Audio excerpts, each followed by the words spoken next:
I never imagined that one day I would tell a story like this.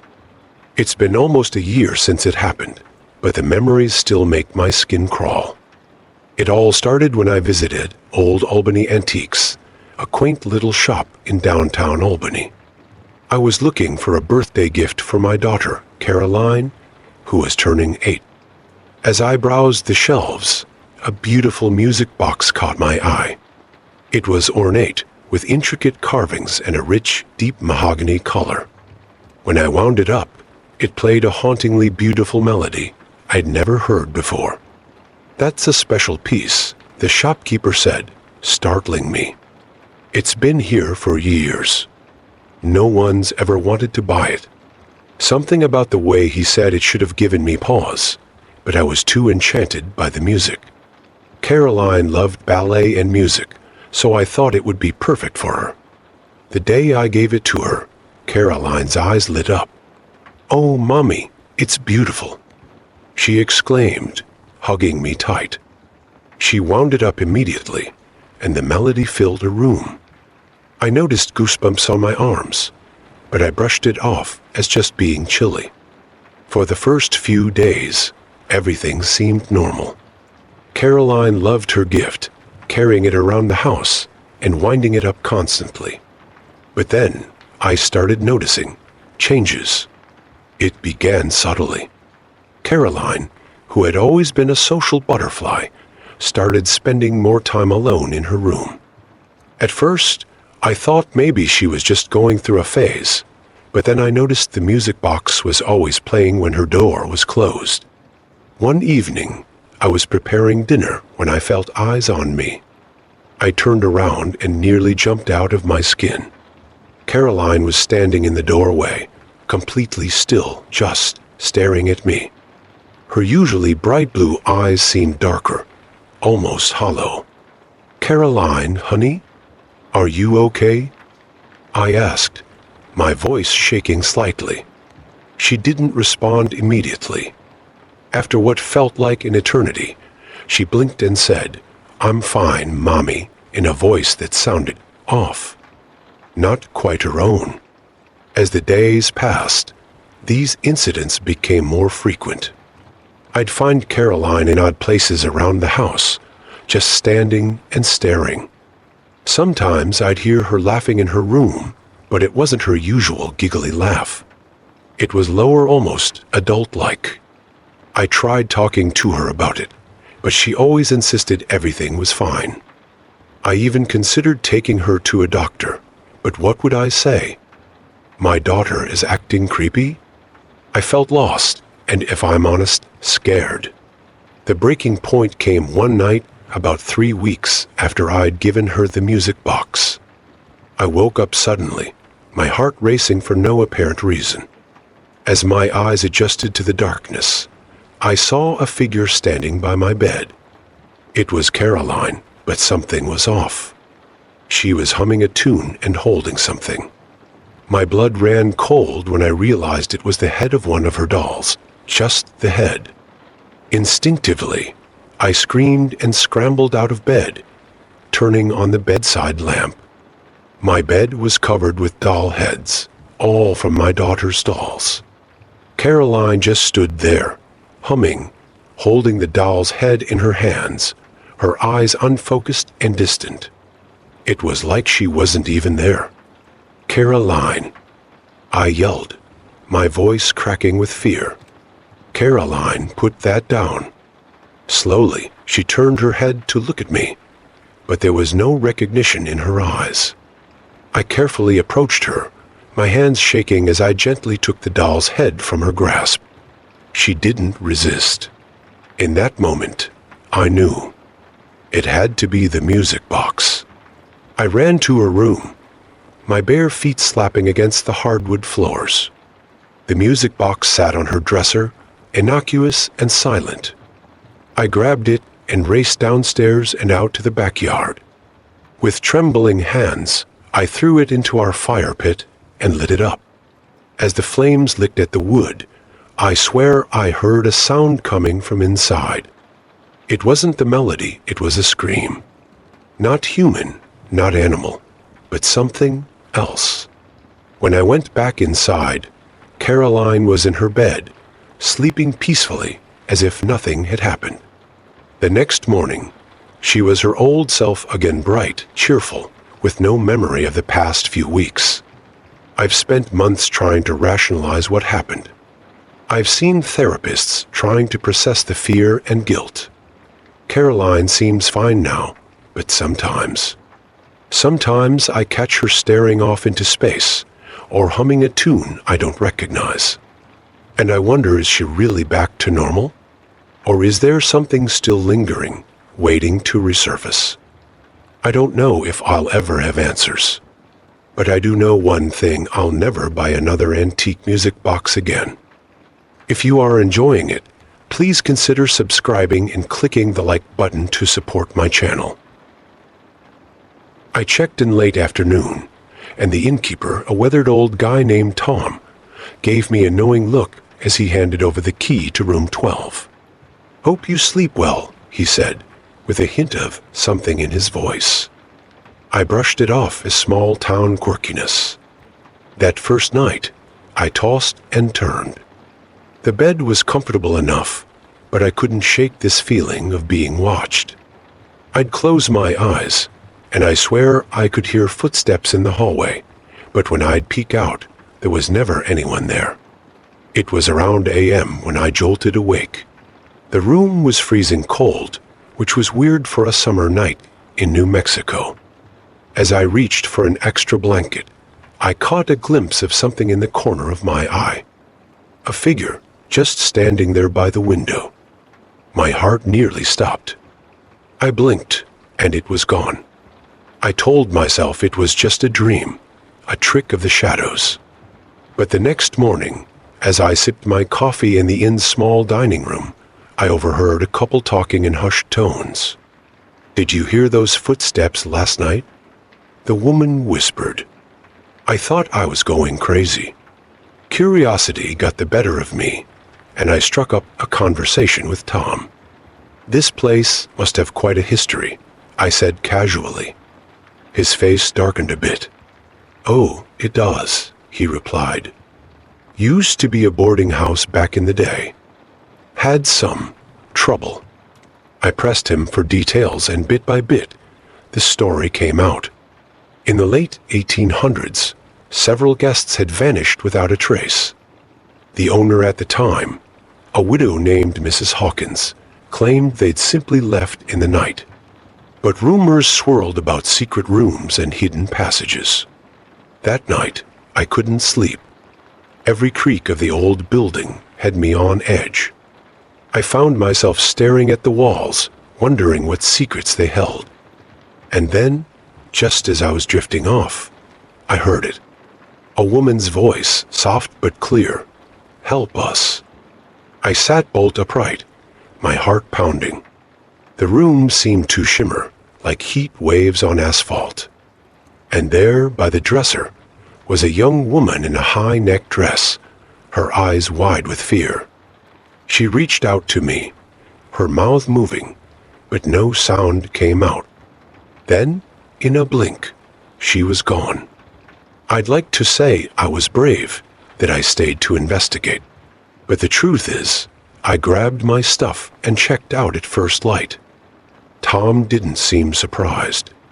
"Some folks aren't cut out for room 12, he said with a sad smile. It all started when I decided to rent out the spare room in my house in Austin. You know, just trying to make ends meet, like everyone else. I put up an ad online, and within a few days, this guy named Mark reached out. He seemed normal enough during our first meeting, polite, well-dressed, had a steady job in tech. I thought, great, I've lucked out with a decent tenant. Man, was I wrong. The first couple of weeks were fine. Mark kept to himself mostly, which I appreciated. But then, things started getting weird. I'd hear strange noises coming from his room late at night. At first, I brushed it off as maybe he was a night owl or something. But the sounds, they weren't normal. Sometimes it sounded like scraping, other times like muffled voices. One day, I was doing laundry and noticed a weird smell coming from Mark's hamper. I'm not proud of it, but curiosity got the better of me, and I peeked inside. What I saw made my stomach churn. His clothes were covered in what looked like blood. Not just a little either. We're talking large, dark stains.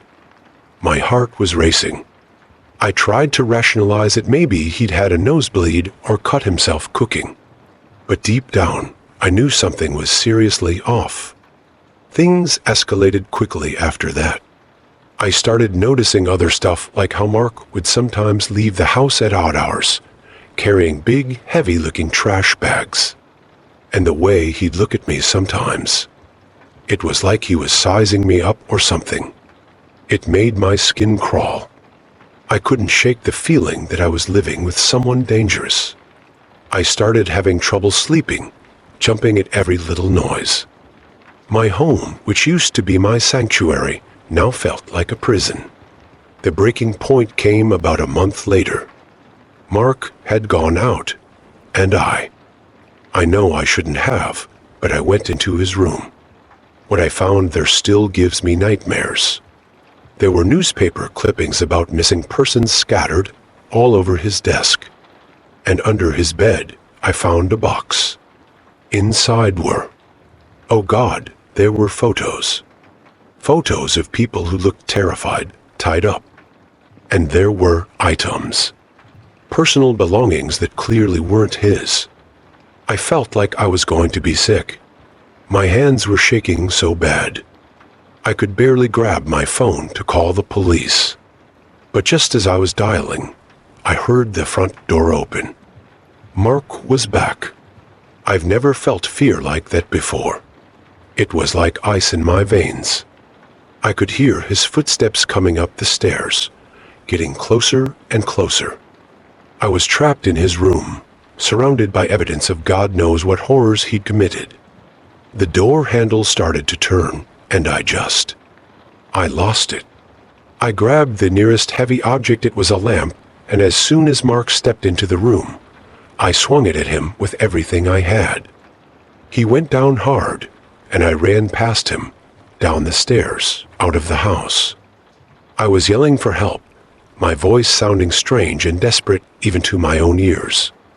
My neighbors must have thought I'd gone crazy. But soon, there were police cars everywhere. The next few hours were a blur of police questions and crime scene tape. Turns out, Mark was wanted in connection with several disappearances across 3 states. They found even more evidence in his car: tools, restraints, things I don't even want to think about. It's been a few years now, and I still have trouble sleeping sometimes. I've moved to a new place, but I can't shake the feeling of violation. The idea that this monster was living under my roof, planning God knows what, it haunts me. I've become much more cautious now. I don't trust easily anymore.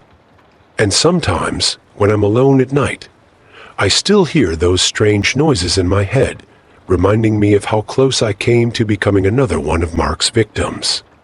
They say your home is your castle, you know. But what do you do when you've invited the dragon inside? I'm just grateful I found out before it was too late. But the experience, it's changed me. I don't think I'll ever feel completely safe again. I've always been a night owl, preferring the quiet solitude of darkness to the hustle and bustle of daylight. That's why I often find myself driving down lonely country roads in the wee hours of the morning, enjoying the peace and stillness.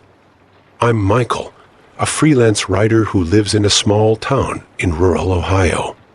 My job allows me to keep odd hours, and I've grown accustomed to the eerie charm of deserted highways at night. Little did I know that on this particular night, my routine drive would turn into a nightmare that would haunt me for years to come. It was around a.m. when I first noticed something odd. The full moon cast an otherworldly glow on the empty road ahead, creating long shadows that seemed to dance in the periphery of my vision. I blinked, trying to focus on the asphalt stretching out before me. That's when I saw them human shadows in the middle of the road, clear as day, but with no visible source. My heart raced as I slammed on the brakes, the car screeching to a halt just inches from where the shadows stood. I sat there, engine idling, hands gripping the steering wheel so tight, my knuckles turned white. The shadows remained motionless, like dark silhouettes painted on the road. Against my better judgment, I stepped out of the car. The cool night air hit my face, carrying with it the scent of damp earth and something I couldn't quite place. As I approached the spot where I'd seen the shadows, they vanished, leaving nothing but empty road.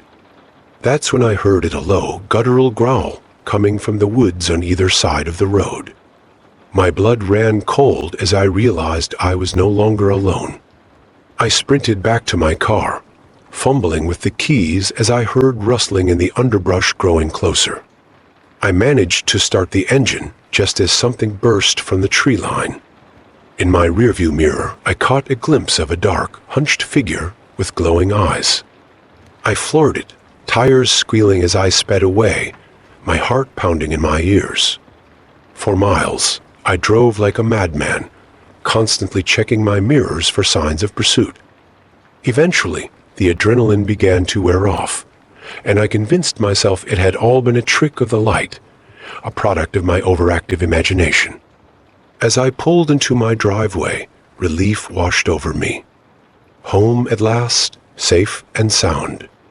I chuckled at my own foolishness as I unlocked the front door and stepped inside. But something was off. The air felt heavy, charged with an unseen presence. I flicked on the lights, and my blood turned to ice. Muddy footprints led from the door to my living room, where the TV flickered with static.